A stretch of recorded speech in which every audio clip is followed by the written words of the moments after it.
Good afternoon, my friends. Actually, it's barely afternoon here, it just hit noon, and I thought I'd make a video and talk a little bit about LSD. I wanted to cover this the other day, but I never got around to it. So before I go any further, I'd like to thank my two newest patrons, which are Rochelle Borth and Tim Smith. I want you to know I both appreciate your donations, and I always let patrons know, you can always send me a message through Patreon for a specific topic on a video, and I'll do a little research and make one if I get the chance here. I want to also put out a disclaimer as to, I'm talking about an illegal substance in all areas, and lysergic acid diethylamide, or diethylamide, which is otherwise known as LSD, has been a well-known chemical since 1947 when the famous bicycle ride by Albert Hofmann, who ended up, creating LSD. Sandoz Laboratories manufactured huge batches of it, then they sent them over to the US government to do testing, and they introduced it to the counterculture, if you will. There are a lot of different stories about how much the CIA was involved in early music and bands and trying to use it for mind control experiments. And all of that aside, I want to talk about the substance itself and what I think that it does and why it's such a necessary thing at this point in time in our history. I go back and forth over the past, 3 decades or so since I tried it when I was 15.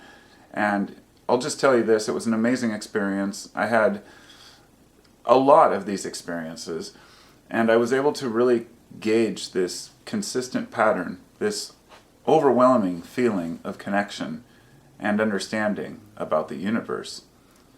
Now, a scientifically minded person would be most likely to try to analyze LSD on a molecular level.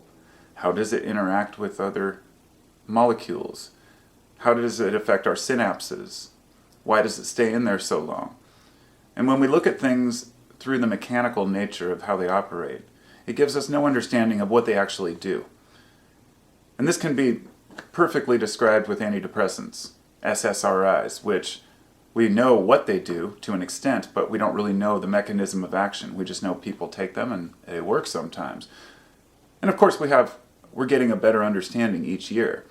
But meanwhile, while we can research pharmaceuticals, if they're already on the market, they're not likely to be researched further for efficacy. If you can already make money off of it, it's on the market. We've seen this time and time again. With LSD being illegal as long as it has, not enough research has been done about the potential benefits. That's changing now with MAPS, the psychedelic research that's being done as well at Johns Hopkins University, which they've been doing LSD and psilocybin and MDMA research for years, and as well as the early internet days with Arrowhead and how they brought the trip experiences forward so people could start to compare their experiences with others. And so, without going too far into detail, because I could talk for an hour about LSD, I really want to cover the antidepressant properties of LSD and psilocybin, as well as MDMA. It seems that the experience itself allows us to remap the way that we perceive the world. It allows our brains to, for lack of a better metaphor, reconnect and to almost rebuild our thoughts in the way that we find more effective. And it's only through the length of this experience that this happens. The intensity of the experience and the length and how much you have to let go is what allows you to see these things. In our day-to-day life, we have to live with a certain mentality of go, get this done, grab this, we're looking ahead, we're looking back. This is how we function. And historically, how through evolution, we've cut from A to B. And I believe that psychedelics allow us to take down those walls.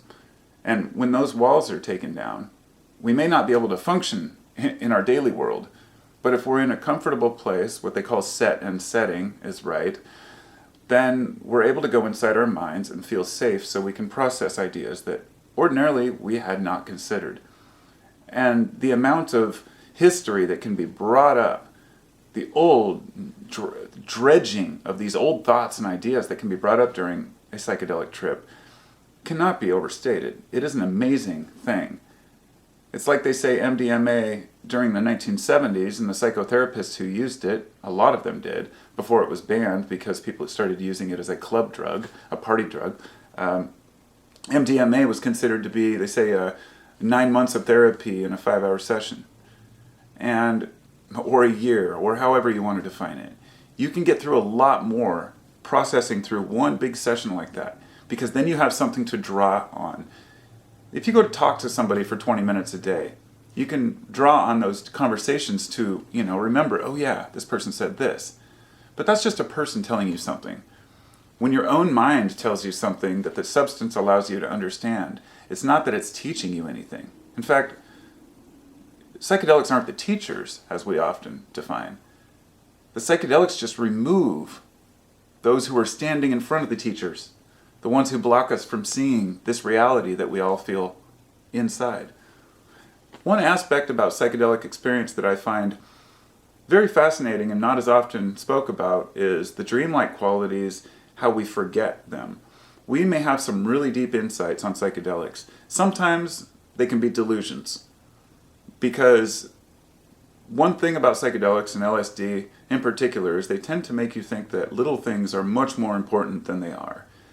And this can work for us or against us. And unless you've had the experience, you won't know what I mean.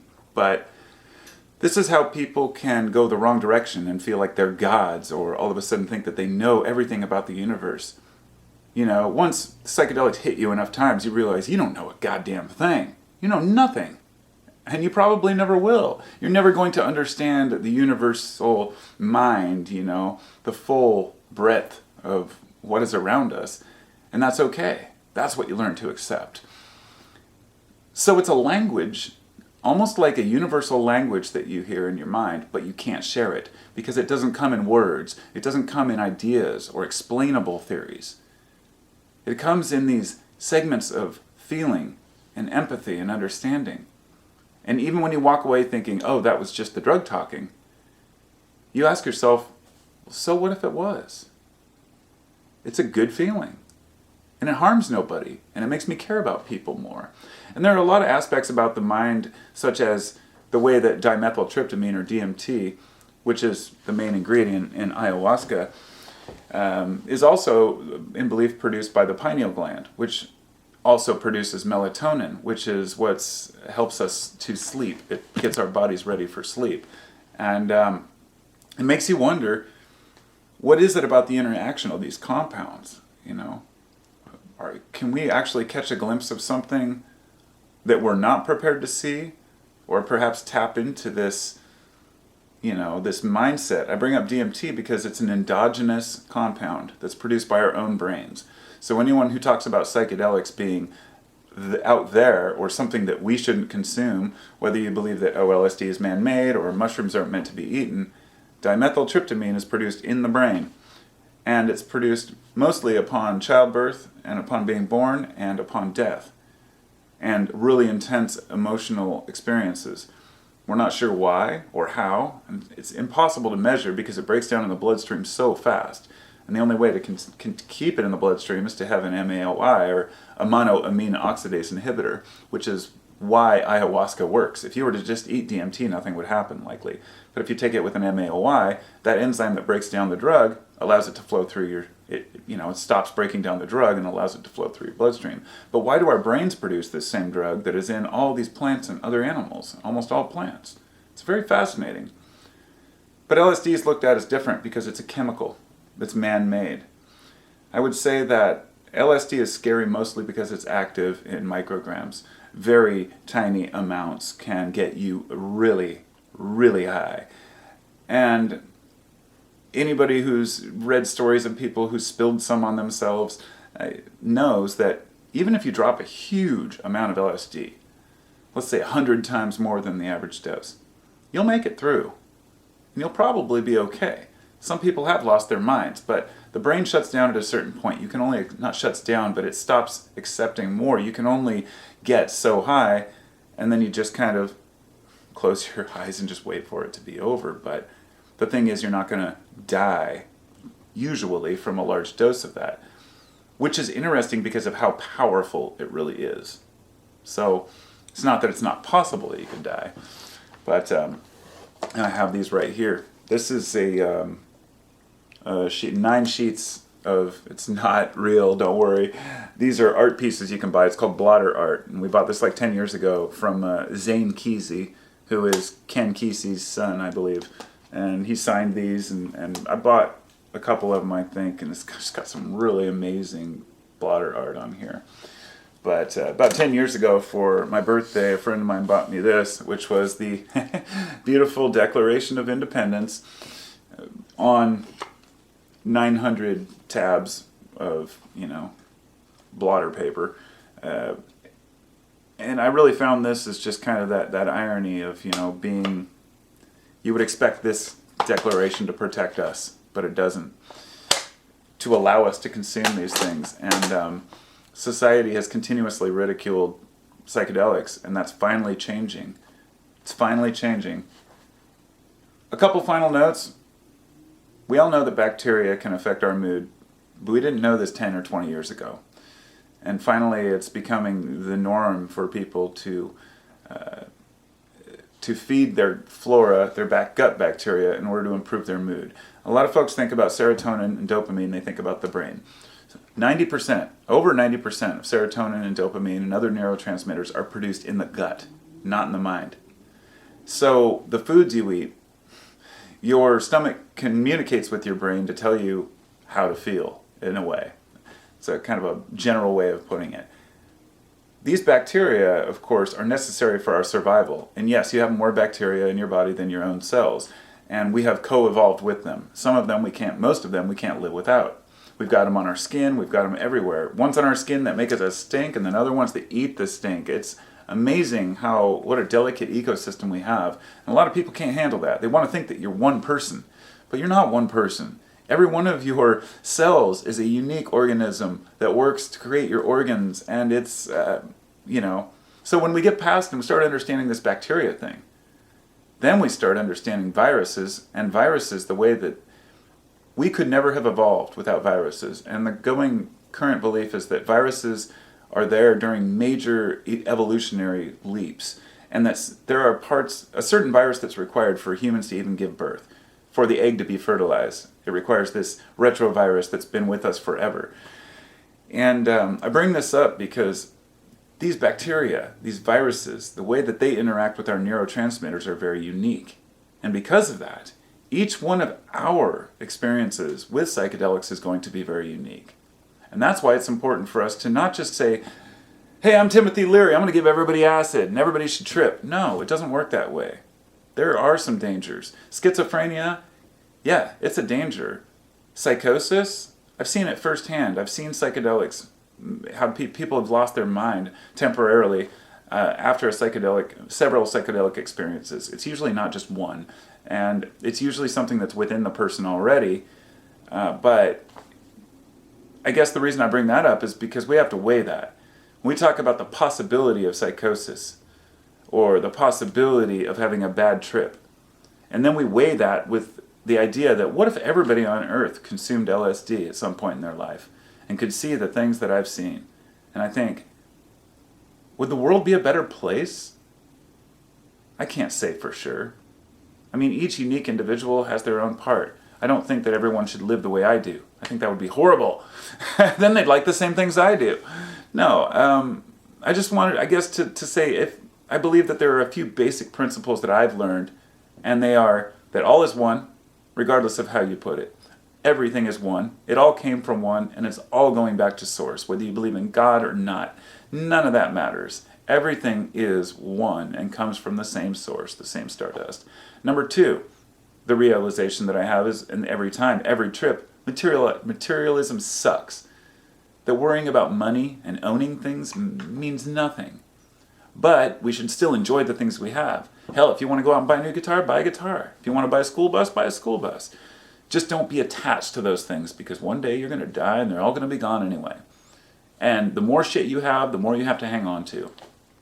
And anybody who's had a little bit of money knows that it's just more painful to try to hang on to it. It's almost worse sometimes to have, little than it is to have a lot. Now, of course, below a certain point you can't live, and that doesn't count. But As long as you have enough to live on, generally you're happy. The third lesson is that love is power. More than money, more than power itself, more than respect, more than fear. Love is the true power we have. You still have to love yourself. You have to give yourself distance and space. You have to be able to, preserve your power and put up your walls and your barriers. People know my limits and how much bullshit I'll put up with, but I love those I love, and those are my family I love and care deeply about. And the fourth thing, and I guess the final thing, the biggest lesson I've learned with LSD is that there is a deeper mystery. It seems so obvious, but of course this goes way beyond religion or any of these man-made creations that we have, these ideas that we can put the idea of what God might be into a book on paper. No offense to any Bible readers out there, but to me it's just, sorry, the things I've seen cannot be written on paper. They can only be experienced. And I feel like until people experience that reality, they won't really believe it. Because these are things I believe because I've seen and felt them, not because I've heard other people tell me they're true. And one of the hardest things for people is when we pretend that we believe something because we feel like we're supposed to believe that, but deep down in our hearts something just doesn't feel right. And if something doesn't feel right, don't believe it. Don't buy into it. You have to be open-minded, but not so open-minded that your brain falls out or that you don't have any beliefs whatsoever. But ultimately it comes down to what works for us. I don't care what you believe, as long as you're not going to affect what I believe and tell me I am wrong or try to tell me I shouldn't live my life. And I think that's, I think most people would agree with that, Do what you do and enjoy it and don't worry about what I'm doing. So I think LSD helped me to see that and helped me to get a better grasp on owning my individuality and owning up to me being different and accepting that and liking myself for it and having pride in being unique instead of just being like, well, I don't fit in anywhere. Because I've been an outcast all my life. I grew up with bad acne. I was awkward. The tall guy with zits that had a goofy laugh, whatever. I knew I'd grow into being my own man, and here I am. And I attribute my psychedelic experiences to some of my early realizations of these things. But I'm not, definitely not saying that young people should be taking these. I would highly advise to wait until you're at least out of your teen years to where you can really start to grasp and understand these things. I would have preferred to have waited. I would have preferred to have waited for cannabis as well. Not because I wasn't ready for the experiences, because in a way I wasn't, but it taught me quickly. But more because I had other things to get done at that time. Making it through school, whatever it might be. I kind of laugh at the idea that I would have gone to college, but, I was kind of a partier when I was young and didn't care about grades or anything else. And I guess I wouldn't say that drugs were to blame for that. I would say that drugs were just an outlet for me because I was that way. But ultimately I turned into an okay human, so it is what it is. Thanks for listening. Let me know what you think. And thanks again to all my subscribers, my patrons, my people. Leave a comment. All that. Hit subscribe and hit the thumbs up and smash that like button and have a great trip. That's all I can say. Be well.